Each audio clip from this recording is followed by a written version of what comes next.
Hey everyone and welcome back to Final Fantasy XIV, where today we are continuing the main story as we finally have some significant leads into what La Habrea has been doing here in the North Shroud, as well as evidence that he is in fact in the area and it wasn't just someone getting a little bit more terrified than might be warranted by a Bane Might. Thankfully, all the rumors turned out to be true, which, I mean, thankfully in the sense that we have a lead and can possibly catch up to him. So, today, before we get started, quick housekeeping. One, it is the beginning of the week, so we are doing Minion Roulette.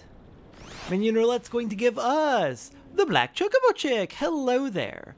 In terms of gold sauce rewards, I did not quite make enough MGP in order to buy new rewards. I technically could have, but I'm gonna wait until I have a bit more than this. I'm gonna wait till I hit about 100,000, and that's when I'll do my big cash out for prizes. And then the last bit of housekeeping I wanted to go over is I have been keeping track of how many in-game days have passed for Satora. Yes, I have been, because I'm very curious. One, I'm planning on writing, like, just little short drabbles as, like, practice, because I do want to get into writing.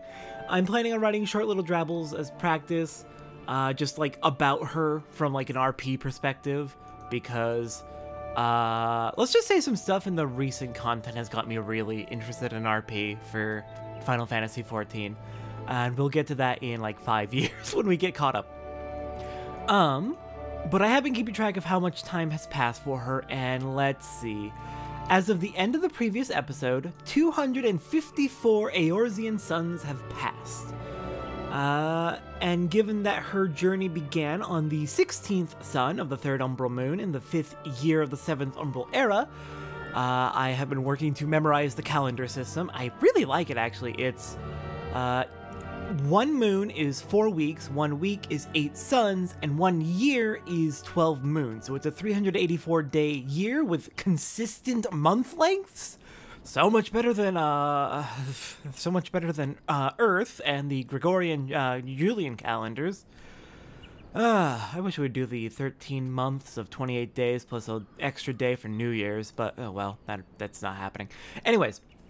That puts today's episode taking place on the 14th sun of the 1st umbral moon in the 6th year of the 7th umbral era. In other words, about February 15th.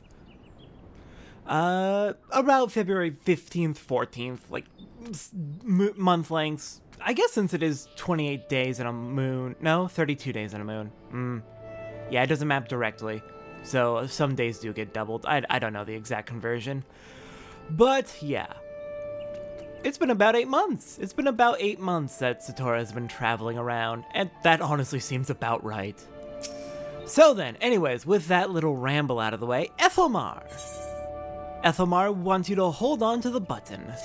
The button that we found on the corpse, correct? I would have you hold on to the Lily button. You will need it to continue your investigation. While it isn't standard procedure to entrust key evidence to individuals, you have proven yourself reliable and resourceful in this matter. I see no reason why you shouldn't carry on your work. If I might make a suggestion, you may wish to take the button to Gridania and have it examined by Mion. Mayhap someone in her vast network of contacts can shed light on its sigil. Okay, that sounds like a good plan indeed. Let's go see if Mion knows anyone who might know something about this white lily, because it has appeared on multiple corpses in this investigation, apparently. So, if anything is a lead, it's this. Alright, Mother Mion, hello. I come to you bearing some evidence in a murder investigation, a serial killing investigation. Good morrow to you, Satora. By your grim expression, I suspect you aren't here for scones and herb tea. Not really, I'm sorry, but I need you to take a look at this. Well, isn't this a lovely little button? The engraving is quite exquisite. Artisan level quality, I would say. Where did you say you found this? On a dead body. Lovely. Anyway, I'm afraid I do not recognize the lily sigil. You'll have to find the answer the old-fashioned way, by asking around. You could do worse than beginning with Bernadette over by the Aetheryte Plaza. She has a sharp pair of eyes, that one. I was hoping you would know someone more directly, but fair enough. If you don't recognize it enough to know who to ask, then you don't recognize it enough to know who to ask. Alright, Bernadette, do you know anything about this? Need help tracking down the owner of a button? That's certainly not a request I receive on a regular basis. Well, go on then, show me what you have. Yeah, sorry if it's covered in a bit of blood. Seems to be some matter of decorative button reminiscent of those worn by the families of old, though I cannot claim to know its sigil. However, I can say with certainty that the White Lily is a recurring theme in Gridanian culture.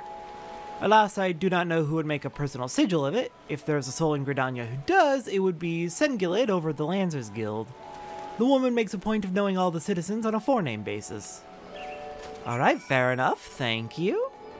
That is some information and a new person to talk to.